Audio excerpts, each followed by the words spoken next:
Welcome to the Deep Dive. Today we're exploring a really interesting part of the watch world. It's all about getting that luxury look without the luxury price. We're diving into Modsera watches. They really promise that high-end Swiss vibe, but, without breaking the bank. Exactly. And our mission today is pretty straightforward. Let's quickly unpack what goes into these watches, the components, the value, and figure out if these custom mod watches are actually a solid, dependable choice, if you're curious. Because these aren't like factory line pieces, they're usually hand assembled, often using aftermarket parts. That's where the mod comes from. And that's the hook, isn't it? The designs, I mean, they're clearly borrowing from those big Swiss names. The look is spot on, but the price, we're talking what, maybe $150 to $300, seems almost suspicious. Well, let's look under the hood first, see what makes them tick reliably. The internal quality, right? The engine is everything. And the sources confirm pretty consistently that they all use a genuine Seiko NH35 movement. Okay, the NH35. Let's unpack that a bit. For anyone listening who doesn't, live and breathe caliber numbers, what is the NH35? Why is it the go-to here? Right. So the NH35 is basically the workhorse. It's kind of bomb-proof for the micro-brand and modding scene. It's a Japanese automatic movement, solid, reliable. It's not, the most super accurate or finely decorated thing out there, but it's incredibly durable right out of the box. It gives you that mechanical foundation. You're not dealing with a cheap battery.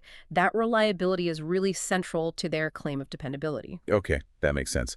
So nail the Swiss look on the outside, but ground the actual timekeeping in proven, dependable Japanese engineering. Smart. Now let's talk about the outside, because this is where it gets really interesting for the price, the case material. Yeah, this is where Modsera seems to sort of step up their game. Yeah. The sources consistently mention the use of 904L stainless steel for the cases. Hold on. 904L, isn't the standard usually 316L, even for, like, decent mid-tier watches? Yeah. What does that difference actually mean for, someone wearing it every day? Oh, it's a significant difference. Yeah. 904L steel has more chromium, more nickel, more molybdenum. It makes it much more resistant to corrosion, like saltwater, acids, that sort of thing. Plus, it takes a polish differently. It gets brighter and holds that shine longer. It's usually reserved for, the really high-end brands. Seeing it here suggests a real focus on durability and finish quality that you just don't normally expect at this price point. Okay, so high-end steel, proven reliable movement. But you mentioned earlier, these are mod watches, hand-assembled, aftermarket parts. Doesn't that raise questions about quality control? Consistency. Yeah. Isn't that kind of the risk when you skip the big brand name? That is absolutely the trade-off, and it's important for you to understand that. You're fundamentally relying on the skill of the person putting the watch together. However, the general feedback from what we've seen suggests the assemblers Modsera uses are quite good. The consensus from buyers seems to be that, look, there's no big corporate warranty, obviously, but the build feels solid. The hands line up. The bezel action is decent. They're using well-chosen parts all around, not just cutting corners after the steel and movement.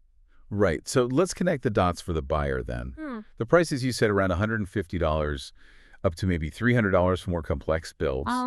That sounds, well, extremely fair given the components, right? Yeah. Maybe even disruptive. Absolutely. I think that's fair to say. When you look at the whole package, the user experience, the value seems to hold up. People often report that the build quality, the actual weight of it, even the packaging feels, well, premium. Much more expensive than it is.